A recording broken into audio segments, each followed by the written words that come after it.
The last build of the year and an anniversary edition. Stay tuned and we'll show you what we're putting together.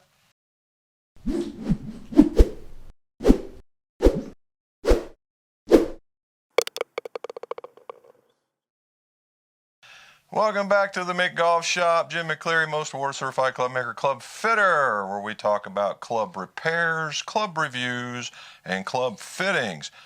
If you would, like, subscribe, swing and hit that bell at the bottom, and that way you get more of these videos when they drop. Now, it is the 30th, and the reason why I say it's the last day of the build is you got to let everything dry 24 hours, and then it's ready to go. I doubt I'll be doing too much more tomorrow, because why? That gets us into the anniversary edition. On December 31st, 36 years ago, Mrs. McGolf, Robin, agreed to get married to me. How about that? And so it's been 36 wonderful years. Ow, ow, stop that. And she's been quite the support. If any of you guys have dealt with McGolf, you know that you've had to deal with her, because she's basically 60% of this whole operation anyway. And she just sets them up. I just put it together. So you go figure that part out. Thank you very much, dear. Unless you don't like that. She don't like that part. And love you much. All right, so let's get back to this build. All right, and it seems fitting that we're finishing the year with the new company that we started with. Now, we started last year, but we figured we wouldn't get too much traction because this area of the United States doesn't really jump on a lot of trend stuff, and they're very conservative in the way that they look at things, and that's not a bad thing at all.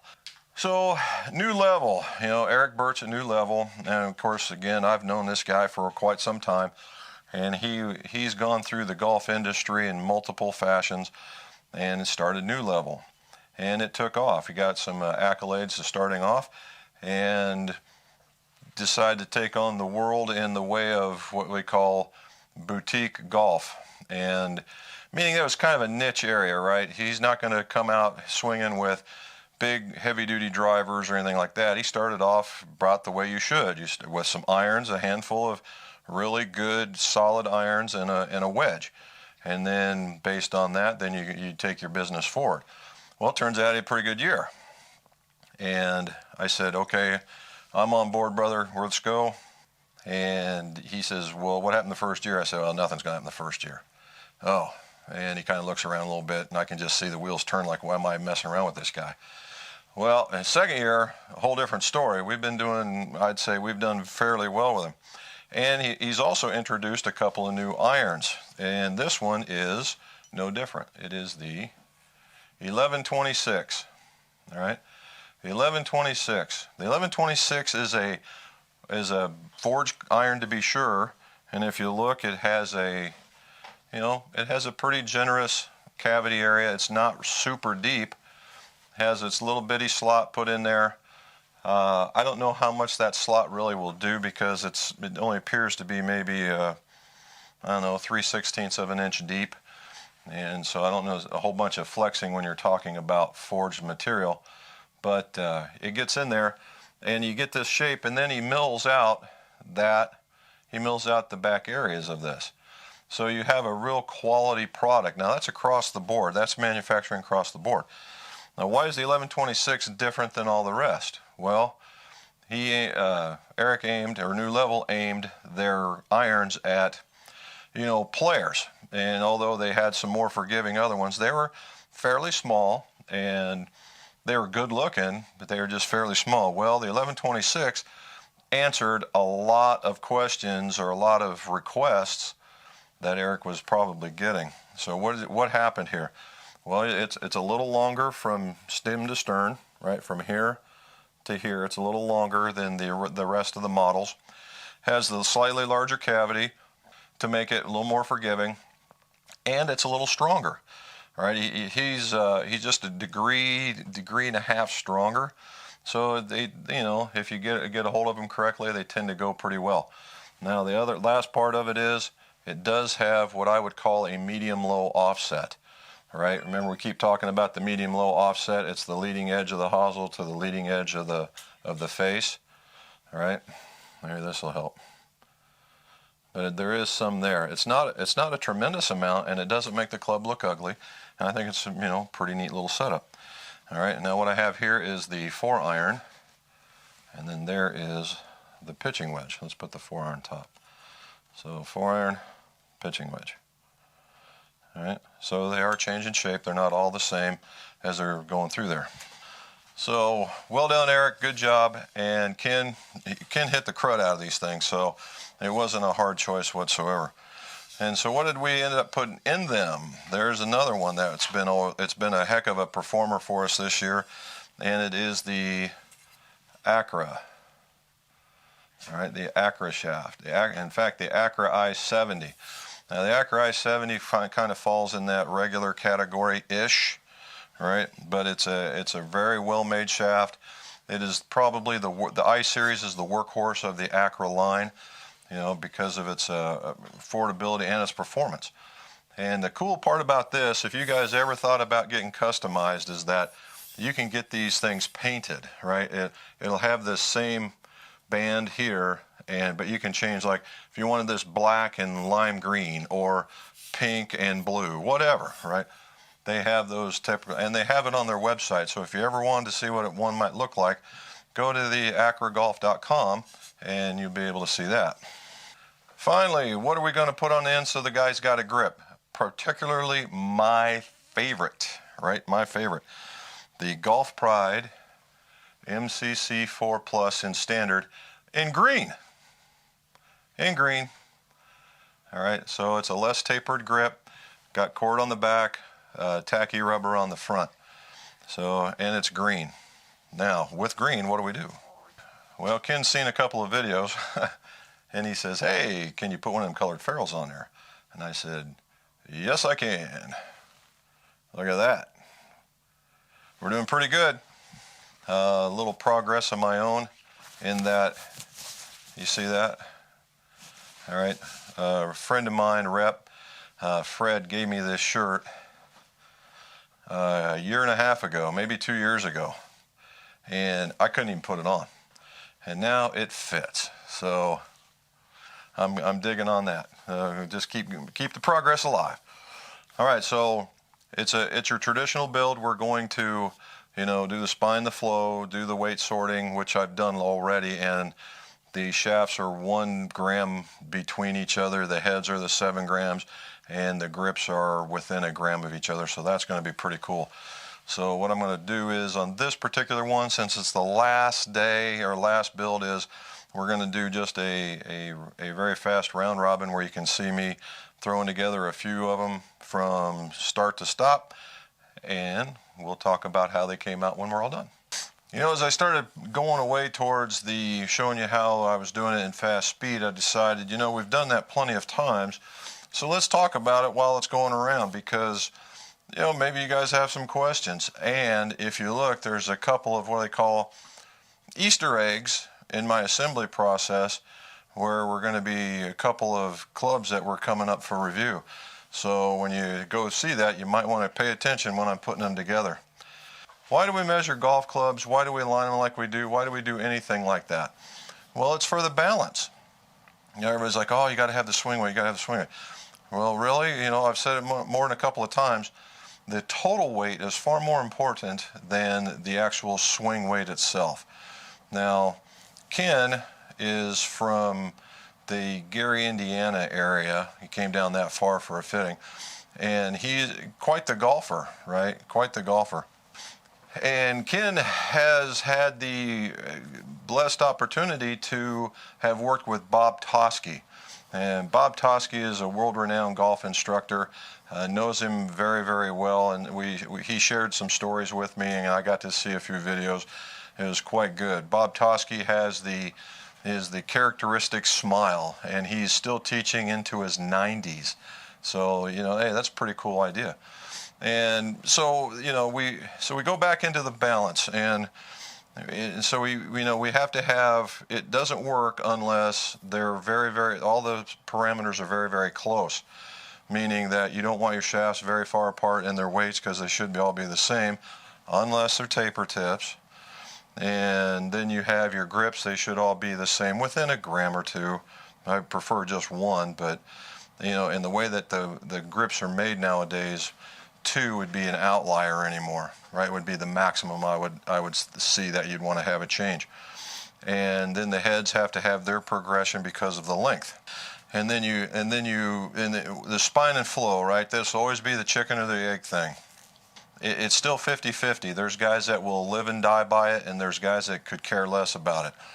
Now for me, what it does for me, for you, is it creates a consistent club. If I put it together in the same fashion every way, every time, and I know how that's going to bend every way, every time, and I know how these shafts are put together, and I'm putting them in orientation that it acts the same way every time that way, then I'm giving you a good product. So that's the reason why I do it for you guys. And then we get into the frequency matching. Why is frequency matching important? Well, flex is important, right? And I tell you, in this particular set, although Accra is an excellent shaft in every category that they produce, and the weights were right on, I get to the 8-iron and it starts getting funky. And what do I mean by that? You normally have you chop off your normal amounts, and you saw some of that, or you should be seeing it. And I get to it, and it's the same frequency as the 6-iron or the 7-iron. Well, why is that? Well, I don't know. It's just the way sometimes they come out. And so you got to trim off a little bit more. That's the reason why you check each and every one of those guys in order to make it. And then you take it and you abrade the tips. As you set them over here, you braid the tips. Why do you braid the tips? Well, now this is when you're talking about graphite and steel, and I've talked about that, and you're going to see flashes of all the videos that we've done throughout the year coming up here that will address those. Anyway, you braid the tips so that the epoxy has something to grab onto, because when you sand it, you're not sanding it smooth like that, you're creating these ridges. And inside the new level, there are ridges already in it, so that you have this bond going on, right? And that's what you're looking for when you put the epoxy on there. And you saw with the cleaning out, because on forged clubs, they tend to rust if you let them sit out in the open for a while. And that's on the inside, because it's not as protected on the inside the hosel, because it's not going to be exposed as the stuff is on the outside. So you give it a good cleaning with your bristle brush and get all that gunk off of there, because you saw I hit that one 3 times, and all this dirt kept coming out. That dirt causes failures in the glue bonding. So you really, really want to make sure that your stuff is clean. That's the reason why I harp on it when I ream them out, and I harp on it when they're brand new, when I harp on it when we do repairs. You got to have it clean, otherwise you're just asking for a failure. That's all that is. All right, then the final part is putting it together. Now, can you ever put too much glue in a club? Yeah, right?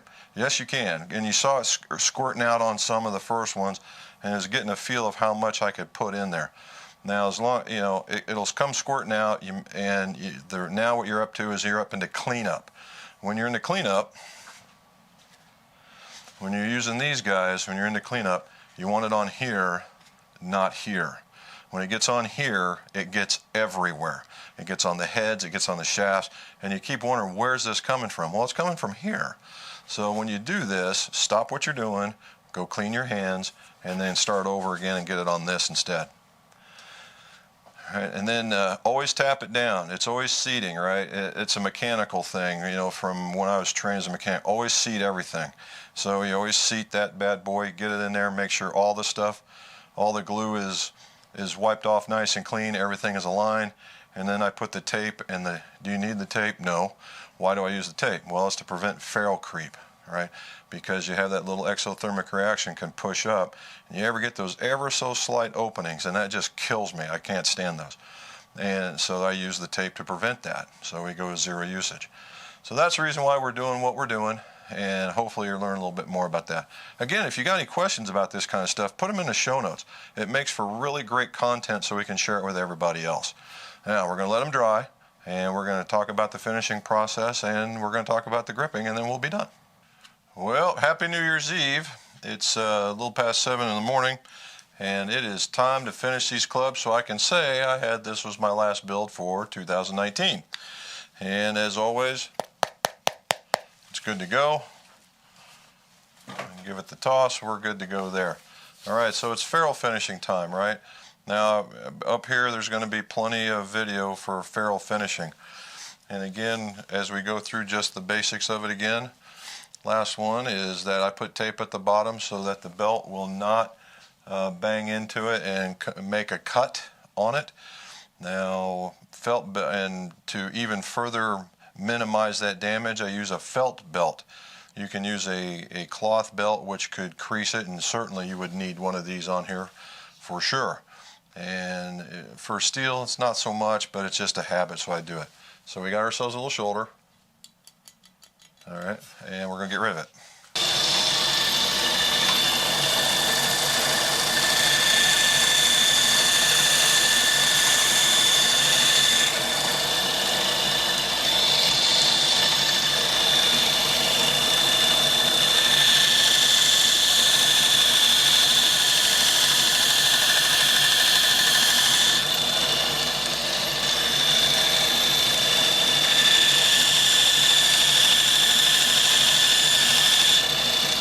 We turn it on that Farrell belt, and it's a 1x42 belt, and we do it at that particular speed because, as you're seeing, that it's very, very easy to, manipulate. It's very, very easy not to damage the club, and those are the reasons why. Now, they do make a 36-inch belt, and can you use it? Yes, but you have to have an extraordinarily light touch. So when you get the smaller ones, and sometimes you do it because there's a neat sale or you're saving money or whatever. But you just got to know you can't lean into it like you're seeing me do. Just keep that in mind. And the availability of some of the belts that I use may not be there either. Again, if you're going to get those, you go to, there's Golf Works, or I'll put a link in the description down below. Now we're dressing the ferrules. And then it's cutting and gripping. And so we will talk about that. Oh, as far as frequency goes, they were all within, I give myself about a 2 CPM limit one way or another. And Ken, you're going to like it because none of them were outside of one. They were all inside right around that half. All right, not only does this clean up the ferrule, but it also takes off any of the, if you had any excess glue or the lines that you make for when you're lining them up, that's what this is for. Let's talk golfing New Year's resolutions. Everybody's got for regular resolutions, losing weight, whatever, getting in shape. What are your golfers' resolutions? Is it to eliminate 3-putts? Is it to break 90? Is it to break 80? Is it to play in a tournament? Is it to learn a little bit? Is it a little bit to learn a little bit about, club making, club fitting? Everybody's got a different thing. So I will tell you at least my top 3. Okay, my top 3. First is, I broke 80 once this year. I want to be able to break 80 a little bit more often so I can seriously take a run at the PGA Tour's PAT and take a run at that and get certification with that. That's number 1. Number 2, I want to eliminate 3-putts. As I was telling you, I had a terrible time this year with 3-putts. I averaged just some incredible number. I want to get it down to no more than 1 3-putt around. That's what I'm going for, 1 3-putt around. And going forward, you'll see that I'm really getting kind of serious about that in future videos. Third golfing one. Now, this is not something that's out of my control, but I'd really like to fit a professional athlete, another one. I did a basketball player, but maybe baseball, football, even another golfer. That would be kind of cool. But we'll see. That would be nice to see, put some guys through the paces and see what they think about the process as well. So there's my 3. And I'll even give you a bonus 4th one is looking at that digital golf class to see whether or not I think it would work or not. So put yours down in there. What do you think? Give me one or two of your best golf resolutions. Now I'm going to shine these up on the Glenn's wedge.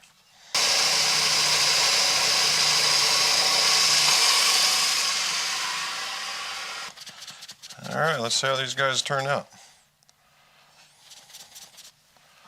I'll give it time to. There